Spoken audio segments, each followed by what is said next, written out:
Hello everyone. आज हम लोग सामान्य ज्ञान में बहुत ही इम्पोर्टेंट टॉपिक पर चर्चा करने जा रहे हैं।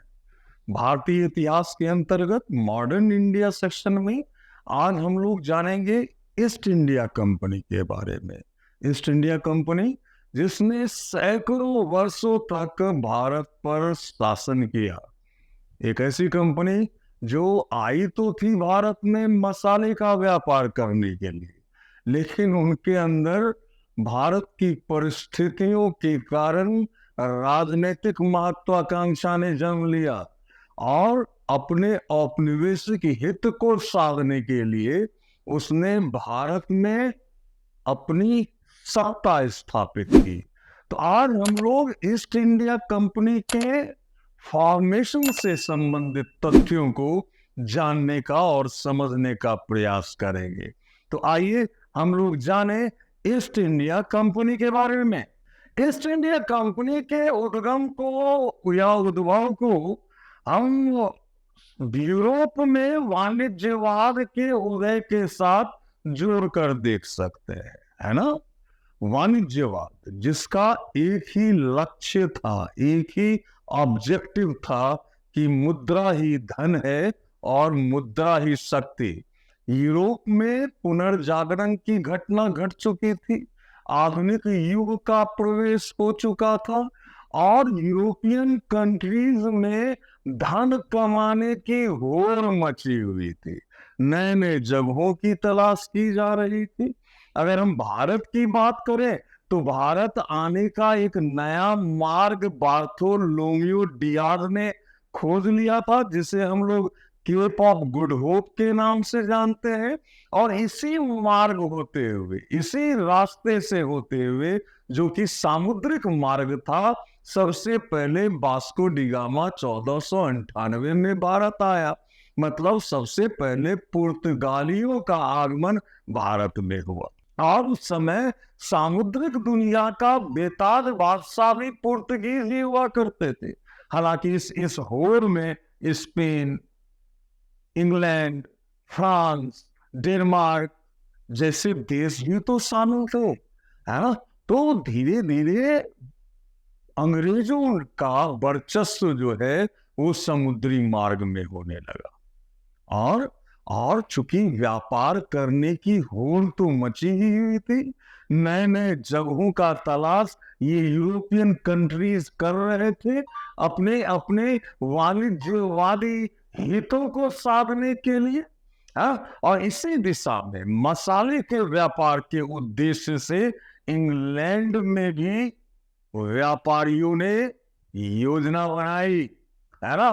तो सबसे पहले अगर हम बात करें तो हेनरी सप्तम और हेनरी अष्टम जो इंग्लैंड के सम्राट थे, उसके समय में ही पूर्व के क्षेत्र को यूरोपियन कंट्रीज में, खासकर इंग्लैंड में, ईस्ट इंडीज कहा जाता था। और यह जो क्षेत्र था ना, खासकर भारत, मलक्का जो दक्षिण पूर्वी एशियाई देश थे, और भारत खासकर मसालों के लिए विश्व प्रसिद्ध था। और यूरोपियन कंट्रीज में भारतीय मसालों का ही नहीं, भारतीय सामानों का भी बहुत अधिक डिमांड था, खासकर भारतीय मसाले। और वास्को डी गामा यहाँ से, जो पुर्तगाली था, यहाँ से एक जहाज भरकर जो मसाला ले गया यूरोपियन कंट्रीज बेचने के लिए, अपने मातृ देश पुर्तगाल ले गया, वो लगभग 60 गुना अधिक दाम में बिका।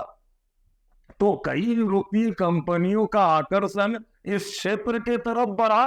तो हेनरी सप्तम और हेनरी अष्टम के समय इस दिशा में बहुत अधिक प्रयास किया गया। और 1579 में सबसे पहले विलियम ड्रेक ने पूर्वी क्षेत्र का दौरा किया। सबसे पहला अंग्रेज जो पूर्वी क्षेत्र आया पानी के रास्ते से, समुद्र के रास्ते से, उसका नाम था विलियम ड्रेक। 1599 में 1599 में लॉर्ड बेयर ने संसद में ईस्ट इंडीज के साथ व्यापार करने का एक प्रस्ताव जो है वो ब्रिटिश पार्लियामेंट में रखा, जिसे मंजूरी भी मिल गई, और इस कंपनी का नाम रखा गया मर्चेंट एडवेंचर कंपनी।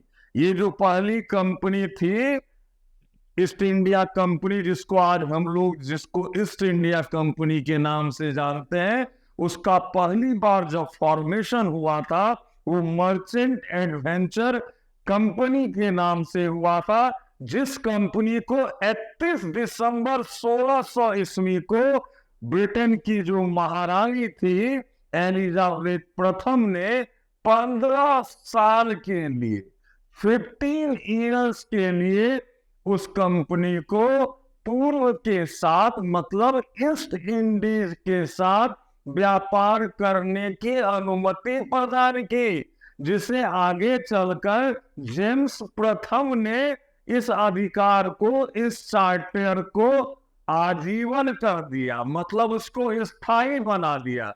हालांकि एलिजाबेथ ने सिर्फ 15 साल के लिए यह अनुमति प्रदान की थी। उसके बाद इस मर्चेंट एडवेंचर कंपनी का नाम हो गया the governor and the company of merchant trading to the East Indies. This is very important point. The governor and the company of the merchants trading to the East Indies, इस company का नामकरण कर दिया गया। कब? जब 31 दिसंबर 1600 को Elizabeth प्रथम ने उस कंपनी को ईस्ट इंडीज के साथ ट्रेड करने का, व्यापार करने का चार्टर प्रदान किया, अधिकार पत्र प्रदान किया। इसके बाद 1608 ईस्वी में, 1608 ईस्वी में हॉकिंस जेम्स प्रथम का, किसका? तो इंग्लैंड के सम्राट जेम्स प्रथम का पत्र लेकर, पत्र किसके नाम से था? तो वो पत्र जेम्स प्रथम का था अकबर के नाम से। अकबर के नाम से पत्र लेकर हॉकिंस जब भारत पहुंचा, सूरत के तट पर, कहाँ उतरा? ये सूरत के तट पे उतरा था। सूरत जो गुजरात में है, सूरत के तट पर उतरा। और उस समय मुगल बादशाह थे जहांगीर। उस समय मुगल बादशाह जहांगीर थे, जिसने हॉकिंस का स्वागत किया, उसे जागीर प्रदान की, 400 का मनसबदार बनाया, मनसबदारी भी उसे प्रदान की, मतलब एडमिनिस्ट्रेटिव पोस्ट भी दिया, मनसबदारी दी 400 का। और साथ में इज्जत बख्शते हुए जहांगीर जी ने हॉकिंस बाबा को खान की उपाधि भी दी, है ना। और हॉकिंस को ही पहली बार 1613 ईस्वी में सूरत में ब्रिटिश कार्यालय खोलने की अनुमति भी प्रदान की गई। तो हॉकिंस पहला व्यक्ति था, अंग्रेज था, जिसे भारत में ब्रिटिश कार्यालय खोलने की अनुमति मिली। और यह कार्यालय खोला गया 1613 में। कहाँ खोला गया? सूरत में खोला गया। लेकिन यह बात पुर्तगालियों को रास नहीं आ रही थी, है ना।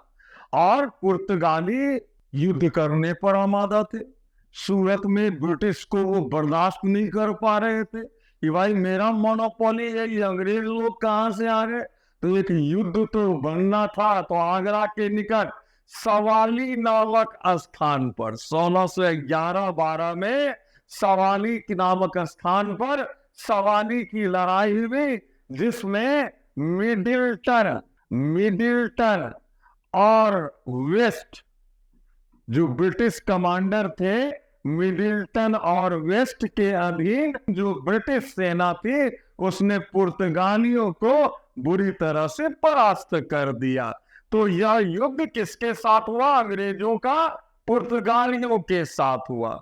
अब सर टॉमस लो 1615 से 19 तक सर टॉमस लो मुगल दरबार में रहा था।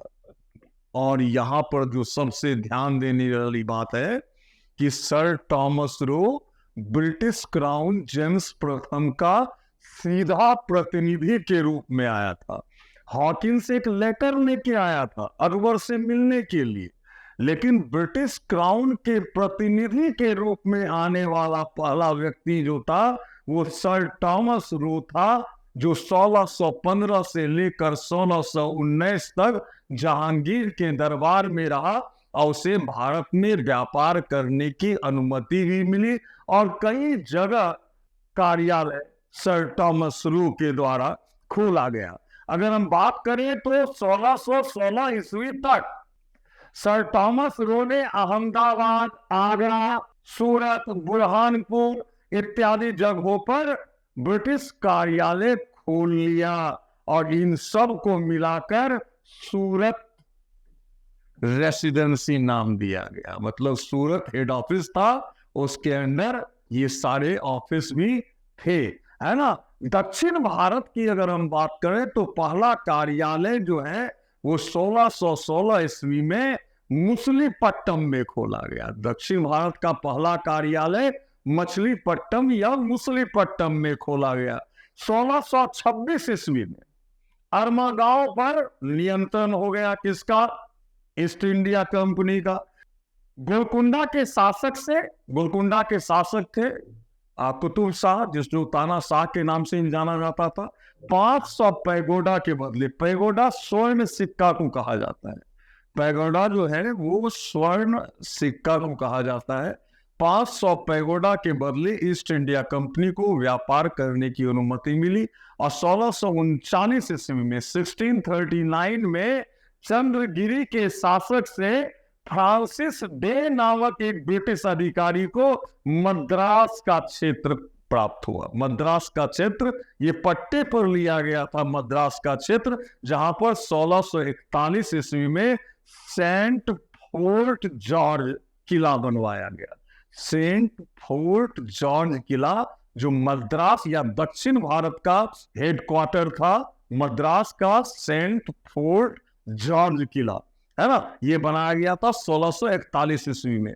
1663 ईस्वी में 10 पाउंड वार्षिक के बदले, एक्चुअली जो पुर्तगीज राजकुमारी थी कैथरीन, उसका विवाह हुआ था इंग्लैंड के राजकुमार चार्ल्स के साथ, और बदले में दहेज में पुर्तगालियों ने बम्बई जो है वो अंग्रेजों को दहेज में दिया था। तो ब्रिटिश सत्ता के पास था बम्बई, तो ये तो ईस्ट इंडिया कंपनी थी, तो इसको 10 पाउंड वार्षिक किराए पर बॉम्बे जो है वो ईस्ट इंडिया कंपनी को कब मिला? 1663 ईस्वी में।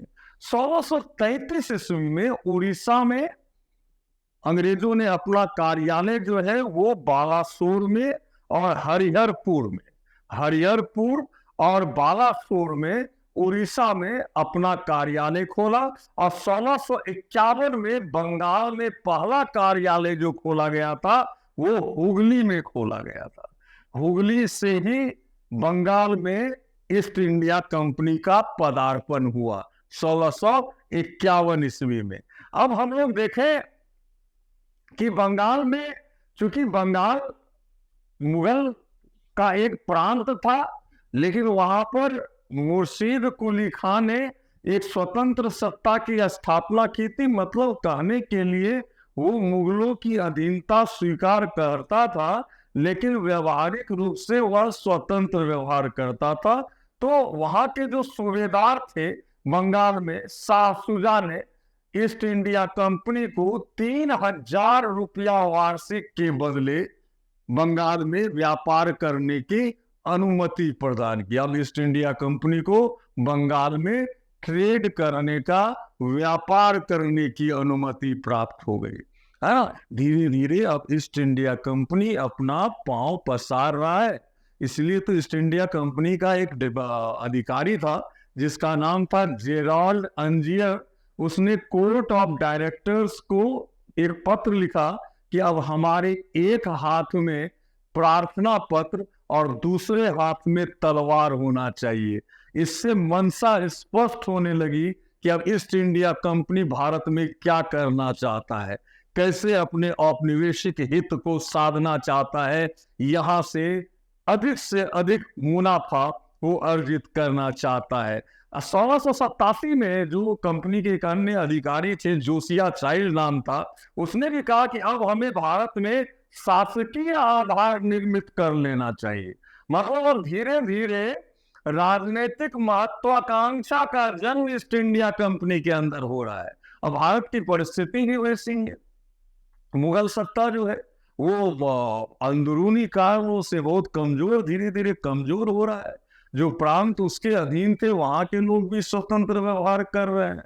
हाँ, तो अनुकूल परिस्थितियां विद्यमान थी ईस्ट इंडिया कंपनी के लिए। वैसे ही राजनीतिक महत्वाकांक्षा ने जन्म नहीं लिया। कहते हैं ना कि अंग्रेजों ने भारत को भारतीयों के मदद से ही जीता। 1686-87 में बंगाल के सूबेदार शाइस्ता खां से कंपनी का मतभेद हो गया। मतभेद किस बात पे हुआ कि कंपनी अपने मन से किलाबंदी करना शुरू कर दिया था। जब शाइस्ता खां ने मना किया तो उसकी बात नहीं मानी गई। यह बात औरंगजेब तक पहुंची। औरंगजेब ने तो उस पर अटैक करने का, ईस्ट इंडिया कंपनी पर आक्रमण करने का निर्देश दिया शाइस्ता खां को। और जब आक्रमण किया गया तो सारे अंग्रेज भागकर कहाँ चले गए? तो फीवर आइलैंड चले गए। फीवर आइलैंड नाम इसलिए पड़ता है कि वहां कुछ वायरस वगैरह का अटैक होता होगा। वहां जाते ही लोगों को बुखार लग जाता था, तो लोग वहां नहीं जाते थे ना। तो डर के मारे सब कहाँ भाग गए थे? फीवर आइलैंड या फीवर आइलैंड भाग गए थे। अब हम लोग, हाँ, जब फीवर आइलैंड भाग गए तब जाव चारनार जो ईस्ट इंडिया कंपनी के एक अधिकारी थे, उसने औरंगजेब से माफी मांग ली और औरंगजेब ने उसे माफ भी कर दिया। और सारे व्यापारिक अधिकार जो थे ईस्ट इंडिया कंपनी के पास, वो पुनः उसे लौटा दिया गया। पुनः सारे अधिकार जो है वो जाव चारनाक को लौटा दिया गया। और शाइस्ता खां का उत्तराधिकारी था इब्राहिम खां। इब्राहिम खां ने जाव चारनाक को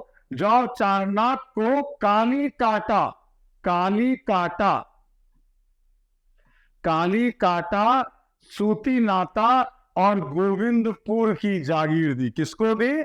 जाव चारनाक को। और जाव चारनाक ने इसी 3 जगह पर, काली काटा, सूती नाता और गोविंदपुर में, कलकत्ता नामक नगर की स्थापना की। तो आप लोग ये बात जान गए कि कलकत्ता नामक जो नगर है, आज महानगर है, इसके संस्थापक कौन थे? तो जाव चारनाक थे।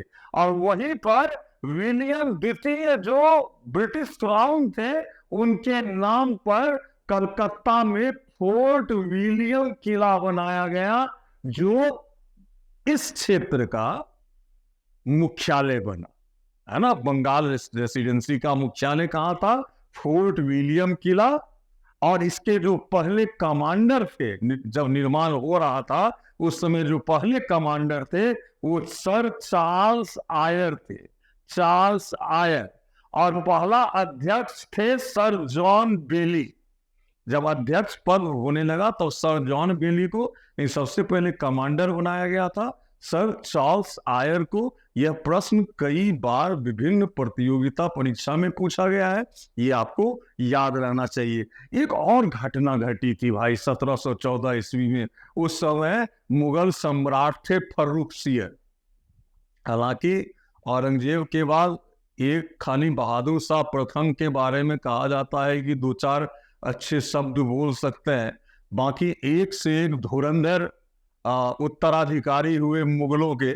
उसमें फर्रुखसियर भी था, जिसको इतिहास में घृणित कायर भी कहा जाता है, जिसको इतिहास में घृणित कायर के नाम से भी जाना जाता है। तो फर्रुखसियर के यहाँ सर जॉन सुरमन गए थे, उनके साथ डॉक्टर हिमिल्टन भी गए थे, है ना, फर्रुखसियर के दरबार में।